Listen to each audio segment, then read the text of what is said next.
হযরতি আলী রাদিয়াল্লাহু তাআলা ঘরে খাবার নাই। একদিন আল্লাহ নবীর হুজরার দিকে উকি ঝুঁকি মারতেছেন, একবার তাকান আর একবার পিছনে যান। দিনে নবী বলেন, আলী রে, এ আলী, বারবার এইভাবে কেন রে তাকাইতেছো? হযরতে আলী বলেন, কিছু না নবীজি। নবীকে বুঝতে পেরেছি ঘরে মনে খাবার নাই। যাও রে আলী, সামনে একটা খেজুর গাছ আছে, ওই খেজুর গাছকে বলিও আমি রাসূলুল্লাহ বলেছি খেজুর দেওয়ার জন্য। হযরত আলী বলেন, খেজুর গাছের কাছে গেলাম, খেজুরের সময় না, খেজুর গাছে কোনো খেজুরও নাই। আমি বলা, ও খেজুর গাছ, নবী বলেছেন আমাকে খেজুর দাও। হযরত আলী বলে, আল্লাহর কসম কে বলি, বলতে দেরি খেজুর গাছ থেকে পাকা পাকা খেজুর জমিনে পড়তে দেরি হয় নাই। ভাইরা আমার, প্রাণের বাবাজি, খেয়াল করেন, হযরতে আলী রাদিয়াল্লাহু তাআলা আনহু বাবাজি, তাদের বাবা তাদের মা হলেন ফাতেমাতুজ জোহরা। ঘরে খাবার থাকতো না, কিন্তু ঝগড়া নাই বাবাজি, কোনো ঝগড়া নাই। কিন্তু আজকে ঘরে আমাদের খাবারের অভাব নাই, খিলাখিলির অভাব নাই, গুতাগুতি মারামারির অভাব নাই। এদের ঘরে খাবার ছিল না, তাদের ঘরে ঝগড়া ছিল না। কিন্তু আজকে খাবারের অভাব নাই, ঝগড়ারও অভাব নাই, ঝগড়ারও অভাব নাই। তাদের ঘরে শান্তি ছিল, রহমত ছিল, বরকত ছিল। সুবহানাল্লাহ। কেন? তারা আল্লাহর প্রতি খুশি ছিলেন, নবীর প্রতি খুশি ছিলেন, রাজি ছিলেন। সুবহানাল্লাহ। আমার প্রাণের বাবাজি, খেয়াল করেন ভালো করে, আল্লাহ নবী বিদায় হয়ে গেলেন। নবীজি বিদায় হয়ে গেলেন, দুই ভাই কাঁদি, বলি, মা, নানা নাই, নানা নাই, নানা বিদায় হয়ে গেছে। বাবাজি, নবীর বিদায়ে 6 মাসের ভিতরে মা ফাতেমা বিদায় হতে লাগলেন। কিতাবে এসেছি, আল্লাহ নবীর বিদায়ের পরে হাসান হুসেন দুই ভাই নবীজির রোজার উপর যে ঘুমায় থাকতো, শুয়ে থাকতো। নবী যখন নবী নিজ থেকে কথা বলতেন, তারা উপর থেকে জবাব দিতেন। তারা উপর থেকে কথা বলতেন, নবী নিজ থেকে জবাব দিতেন। নানা নাতির নবী রওজার, কিন্তু আলাপ আলোচনা চলতো। আলাপ আলোচনা কি চলতো? কথা বলতেন। আলী রাদিয়াল্লাহু তাআলা আনহু আর মা ফাতেমাতুজ জোহরা রাদিয়াল্লাহু তাআলা আনহা, বাবাজি দুজন, ও বাবাজি, সাহারি খেয়েছেন, রোজা রাখবেন। হযরতে আলী মসজিদে কুবাতে নামাজ পড়াইতে চলে গেছেন, নামাজ পড়াইতে। অন্যদিন নামাজ পড়ে আসিয়া দেখেন ফাতেমা নামাজের বিছানায় তাসবিহ পড়তেছে, কিন্তু এই দিন দেখেন কাপড় ভিজাইছে, আটার কাই করেছে। বলেন, ফাতেমা, অন্যদিন তুমি নামাজের বিছানায় দেখি, আজকে দেখি আটার কাই করেছো, আজকে দেখে কাপড় ভিজাইছো, কারণ কি?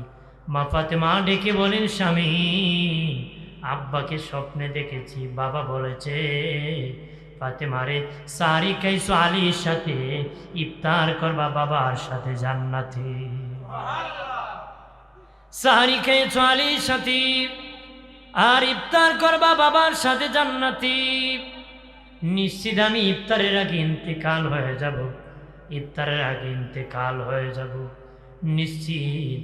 স্বামী গো, জীবনে অনেক অজু বানাইছি, অজু করাই দিছি, আজকে শেষ অজু করাই দিতেছি। ওগো স্বামী, যদি কোনো ভুল করে থাকি ক্ষমা করে দিবেন, মাফ করে দিবেন। তখনই হযরতে আলী জড়ে ধরে কো, ফাতেমা, শরম দিও না, লজ্জা দিও না, লজ্জা দিও না রে ফাতেমা। আরে ফাতেমা, কত ধনীরা বীর প্রস্তাব দিয়েছি, আমি গরিব আলীর কাছে বিয়ে দিয়েছি, নবী ধনের কাছে বিয়ে দেয় নাই। আমি গরিব আলীর কাছে নবী বিয়ে দিয়েছি, জীবনে একটা ভালো জামা দিতে পারি নাই, ভালো কাপড় দিতে পারি নাই, ভালো খাবার দিতে পারি নাই।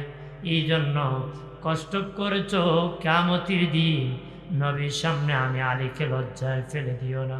আর এদিকে নবী হাসান হুসেনকে ডেকে বললেন, এ হাসান হুসেন, যাও যাও, বাড়ি যাও, তোদের আম্মা আজকে বিদায় হয়ে যাবি।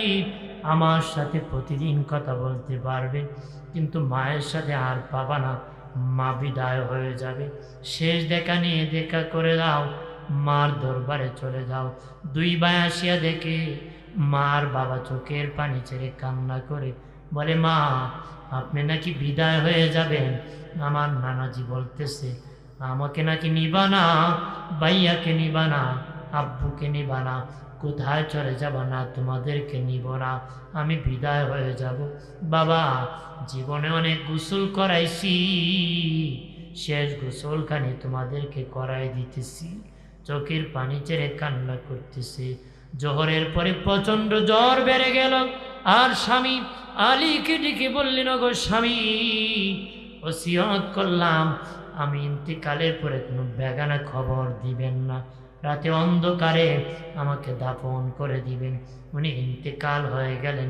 এর আগে নামাজের বিছানায় বসে নামাজ পড়ি, দুই হাত বাড়ায় বলেন, আল্লাহ ও মালিক, আমি ফাতেমার জিন্দেগীর ইবাদত তুমি কবুল করো, আমার সন্তানের শাহাদাতগুলো তুমি কবুল করো, আমার বাবার গুনাহগার উম্মতকে তুমি ক্ষমা করো, আমার বাবার গুনাহগার উম্মতকে ক্ষমা করো।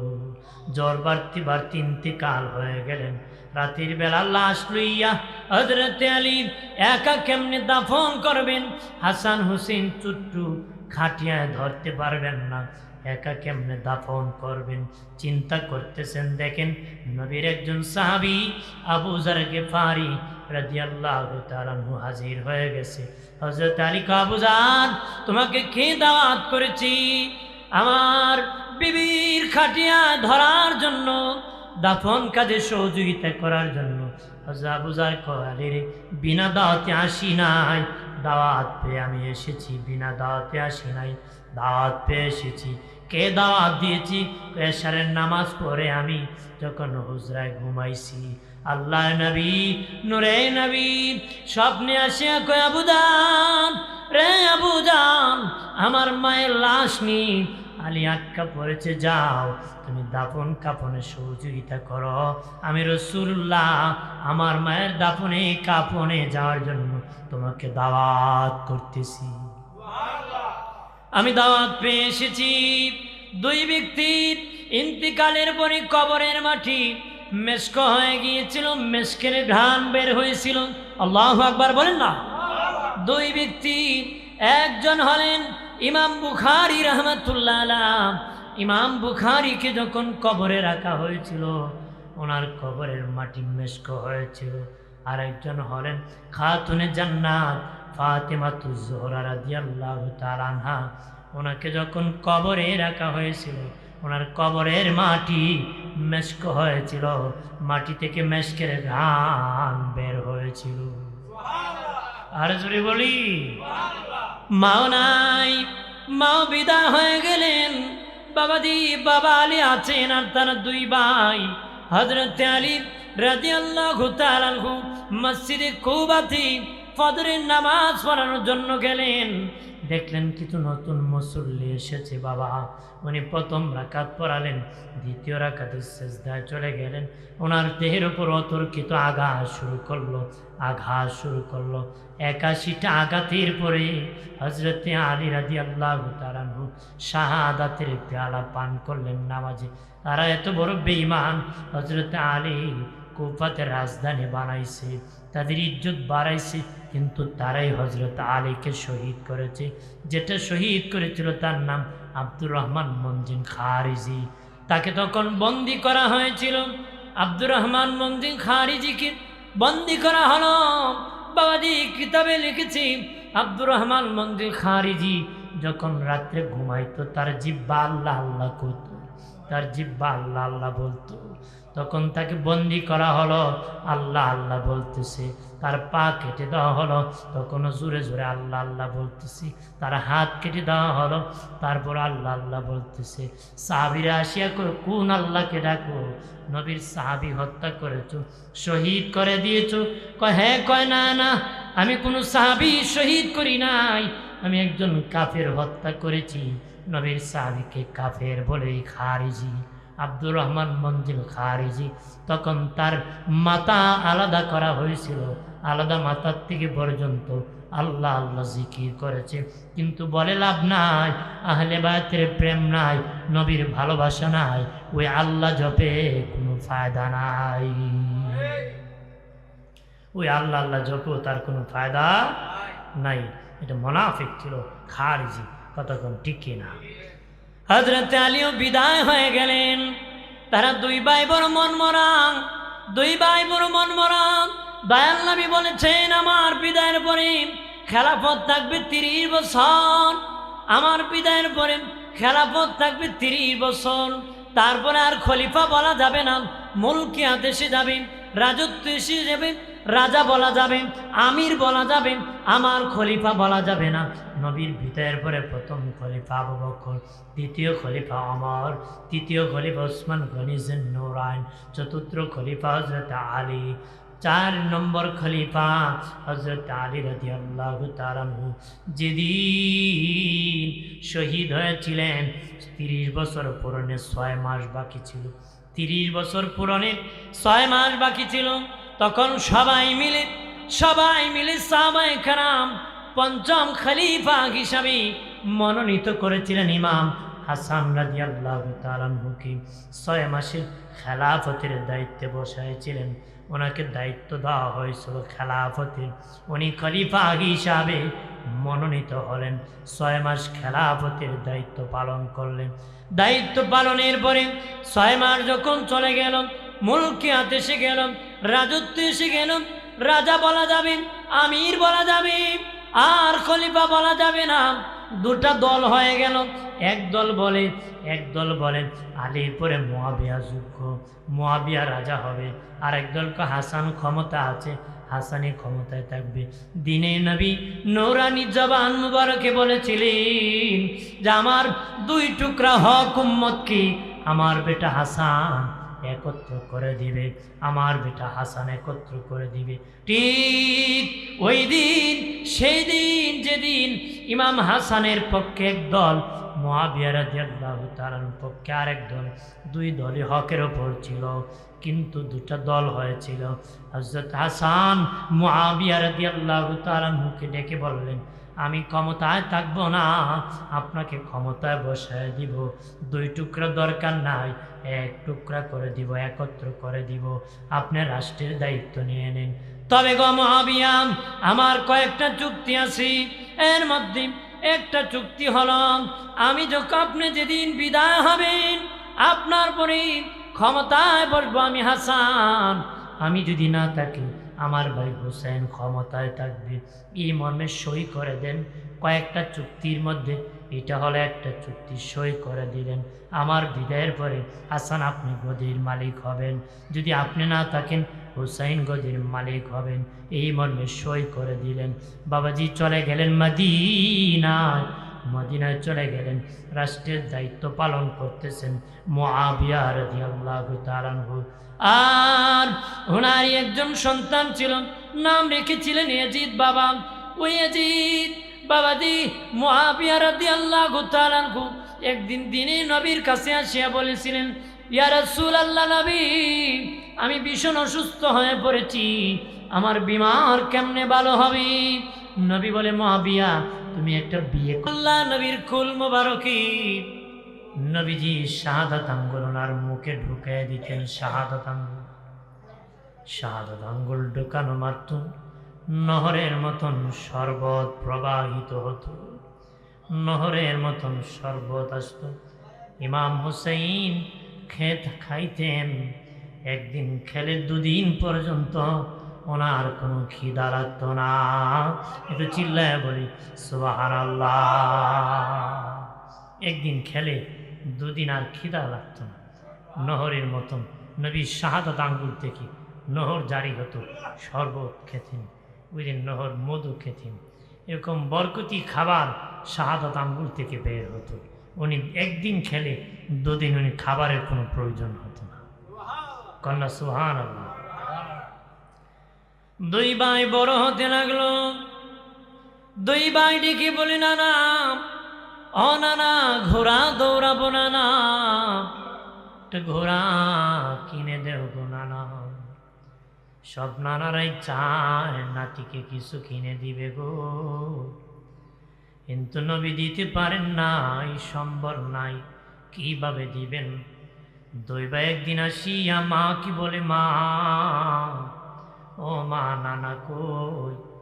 মা ফাতেমা কই, তোমাদের নানা মসজিদে নববীর আদালতে নামাজ পড়তেছে, মসজিদে নববীতে নামাজ পড়তেছে। দুই ভাই দৌড়াইয়া যায়, দেখে নবী সিজদায় আছে।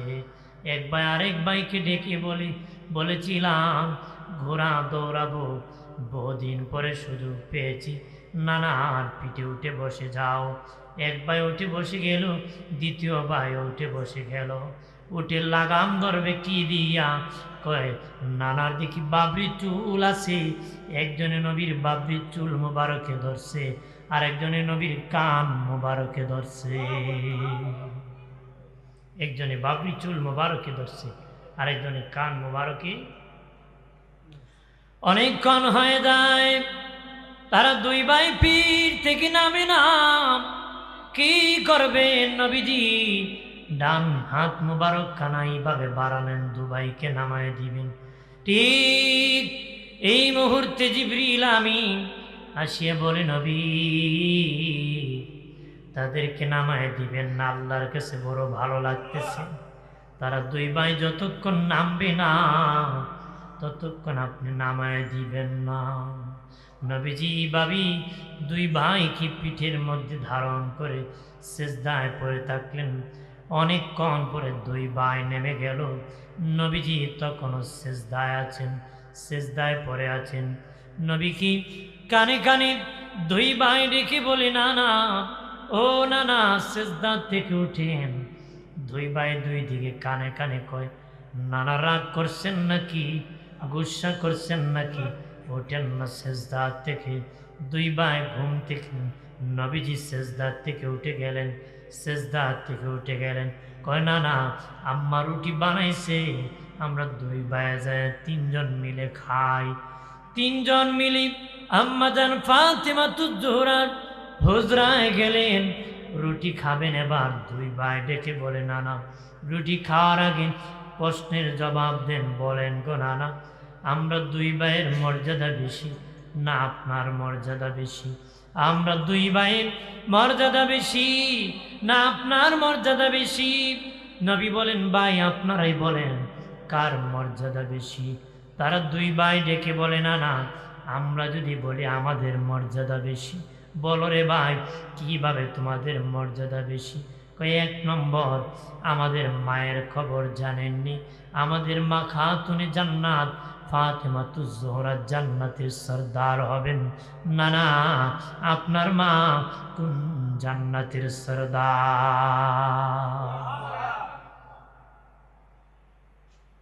আমার মা জান্নাতের সরদার, আপনার মা কোন জান্নাতের সরদার বলেন?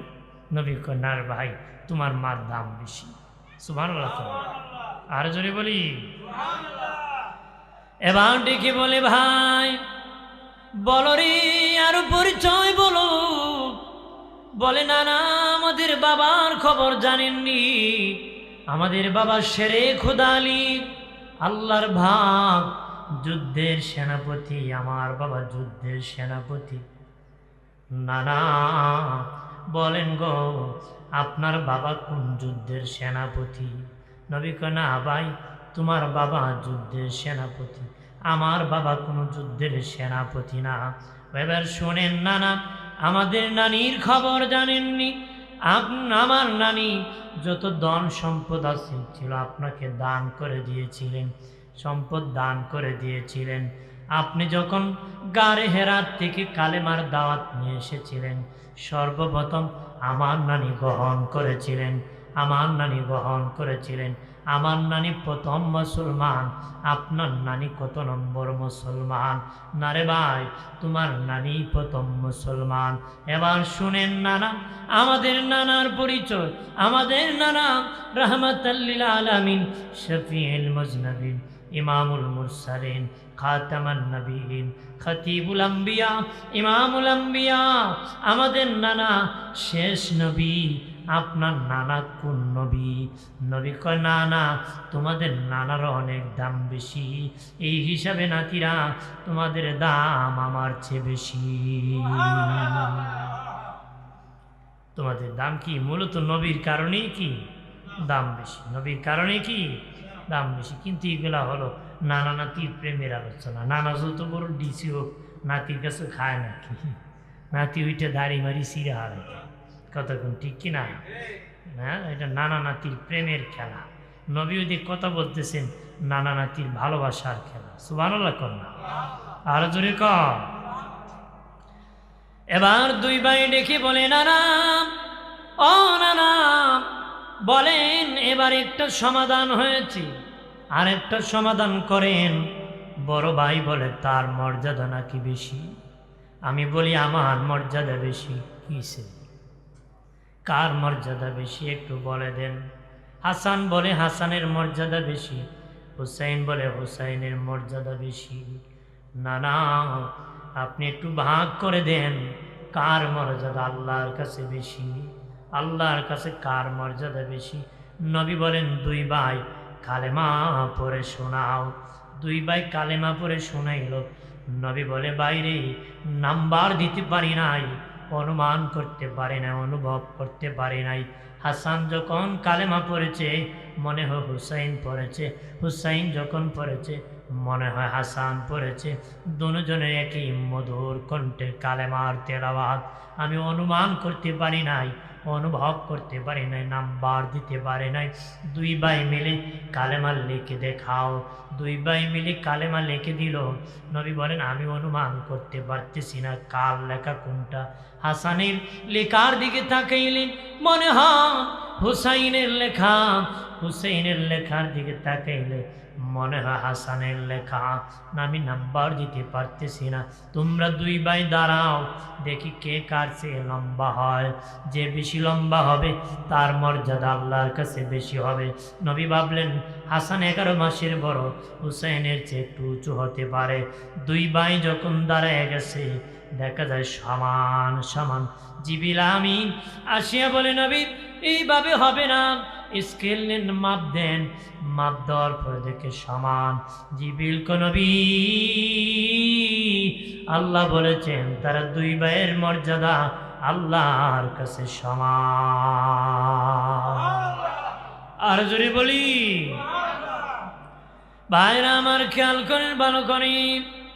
দয়াল নবী বাবাজি তাদের খাবার দিতেন। বাবাজি যখন খিদা লাগতো, ঘরে পাক হতো না, আল্লাহ নবীর দরবারে আসতো। নবীর নূরের চেহারার দিকে তাকাইলে খিদা নিবারণ হতো। জিব্বা চাটতো, বাবা খিদা নিবারণ হয়ে যেত। হযরতি আলী রাদিয়াল্লাহু তাআলা ঘরে খাবার নাই। একদিন আল্লাহ নবীর হুজরার দিকে উকি ঝুঁকি মারতেছেন। একবার তাকান, আর একবার পিছনে যান। দিনে নবী বলেন, আলী রে, এ আলী, বারবার এইভাবে কেন রে তাকাইতেছো? হযরতে আলী বলেন, কিছু না নবীজি। নবীকে বুঝতে পেরেছি ঘরে মনে খাবার নাই। যাও রে আলী, সামনে একটা খেজুর গাছ আছে, ওই খেজুর গাছকে বলিও আমি রাসূলুল্লাহ বলেছি খেজুর দেওয়ার জন্য। হযরত আলী বলেন, খেজুর গাছের কাছে গেলাম, খেজুরের সময় না, খেজুর গাছে কোনো খেজুরও নাই। আমি বলা, ও খেজুর গাছ, নবী বলেছেন আমাকে খেজুর দাও। হযরত আলী বলে, আল্লাহর কসম কে বলি, বলতে দেরি, খেজুর গাছ থেকে পাকা পাকা খেজুর জমিনে পড়তে দেরি হয় নাই। ভাইরা আমার, প্রাণের বাবাজি খেয়াল করেন, হযরতে আলী রাদিয়াল্লাহু তাআলা আনহু বাবাজি তাদের বাবা, তাদের মা হলেন ফাতেমাতুজ জোহরা। ঘরে খাবার থাকতো না কিন্তু ঝগড়া নাই, বাবাজি কোনো ঝগড়া নাই, কিন্তু আজকে ঘরে আমাদের খাবারের অভাব নাই, খিলির অভাব নাই, গুতাগুতি মারামারির অভাব নাই। এদের ঘরে খাবার ছিল না, তাদের ঘরে ঝগড়া ছিল না, কিন্তু আজকে খাবারের অভাব নাই, ঝগড়ারও অভাব নাই, ঝগড়ারও অভাব নাই। তাদের ঘরে শান্তি ছিল, রহমত ছিল, বরকত ছিল। সুবহানাল্লাহ। কেন? তারা আল্লাহর প্রতি খুশি ছিলেন, নবীর প্রতি খুশি ছিলেন, রাজি ছিলেন। সুবহানাল্লাহ বলেন। বেশি পরে আল্লাহুম্মা সাল্লি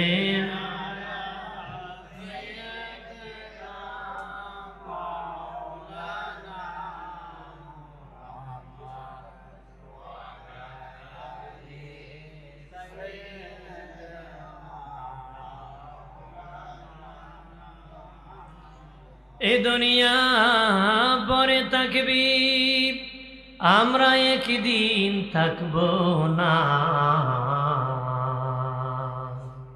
সবাই আমাদের ভুলে যাবে, নবী আমাদের ভুলবেন না। আল্লাহুম্মা এগিয়ে যান।